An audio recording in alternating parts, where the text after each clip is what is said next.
தெலுங்கானாவில் 16 வயதுக்கு உட்பட்ட சிறுவர்களை காலை 11 மணிக்கு முன்பாகவோ இரவு 11 மணிக்கு பிறகோ தியேட்டருக்குள் அனுமதிக்க கூடாது என தெலுங்கானா உயர்நீதிமன்றம் உத்தரவிட்டுள்ளது. சென்ற ஆண்டு டிசம்பரில் புஷ்பா 2 திரைப்படம் வெளியானது.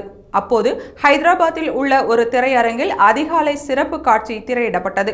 அங்கு ரசிகர்களுடன் சேர்ந்து படம் பார்க்க வந்திருந்த நடிகர் அல்லு அர்ஜுனை பார்க்க பெருமளவு கூட்டம் கூடியது. இதில் ரேவதி என்ற பெண் கூட்ட நெரிசலில் சிக்கி உயிரிழந்தார். இந்த வழக்கில் ஹைதராபாத் போலீசார் அல்லு அர்ஜுனை கைது செய்தனர்.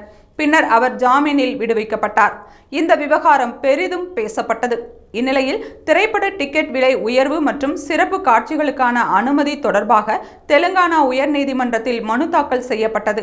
இம்மனுவை விசாரித்த நீதிபதி விஜய் சந்த் ரெட்டி 16 வயதுக்கு உட்பட்ட சிறுவர்களை காலை 11 மணிக்கு முன்பாகவோ இரவு 11 மணிக்கு பிறகோ திரையரங்குகளுக்குள் அனுமதிக்க கூடாது என திரையரங்கு உரிமையாளர்களுக்கும் தெலுங்கானா மாநில அரசுக்கும் உத்தரவிட்டார்.